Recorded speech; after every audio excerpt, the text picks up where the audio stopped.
Grabing paghahanda pala ang ginawa ni Coach JJ Redick laban sa Denver Nuggets. Hindi natulog, kakaisip ng strategy para matalo ang Denver. In his own words, I'm not gonna glaze him, but he's doing an outstanding job so far. Wala daw sinabi ang former head coach ng Lakers si Darvin Ham kay JJ Redick.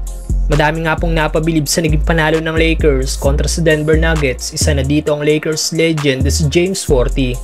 Ayon sa Lakers legend, ang laro ng Lakers kanina kontra sa Denver ang best game ng Lakers ngayong season. Dahil bibihira daw na maka-triple-double si Jokic na walang impact gaya sa laro kanina. Matindi daw talaga ang naging plano ng coaching staff laban sa Denver Nuggets. Maging si Jamal Murray daw ay hindi naging factor sa laro kanina. At sobra daw siyang na-impress sa laro kanina ng team.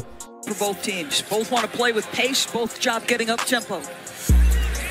Isa daw ito sa best game ng Lakers na nakita niya sa mahabang panahon. Jamal Murray, catch and shoot.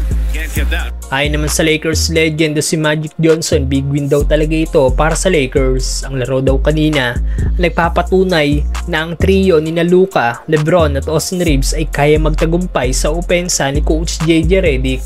Malaki din daw ang naitulong ni Rui Hachimura. His three-pointer. Got it. Rui Hachimura. Kung magtutuloy-tuloy daw ang laro ng Lakers kanina, malaki daw ang chance sa makapaglaro ang team sa West Conference Finals. Kung hirap na hirap ang Lakers sa manalo sa Denver Nuggets noong coach pa nila si Darvin Ham, na tinanong dati kung paano mapipigilan ng Lakers si Nikola Jokic, sagot ng former Lakers coach ay hindi niya daw alam. Dadakpin na lang daw niya si Jokic.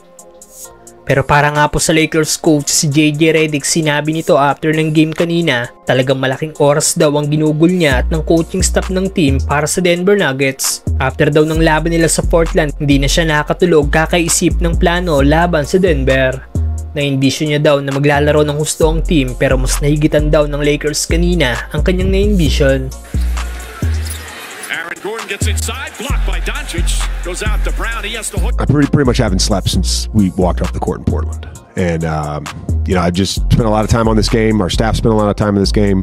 I envision our guys playing hard. They played harder than I could have envisioned. They battled tonight. Ayon nga sa isang Lakers fan, hindi daw magagawa ni Darvin Ham ang nagawa ni Coach JJ Redick. Anong masasabi niyo sa naging game plan ni Coach JJ Redick laban sa Denver Nuggets, mga brother? That he's had, and you see this, and look, it's been impressive to watch. Look, in his own words, I'm not going to glaze him, but he's doing an outstanding job so far. Had him out for so long, just management for that. Jokic kicks it out. Gordon's going to try another three. Laker Nation has been revived. Off the turnovers, he net stays. Porter gets a good clean look.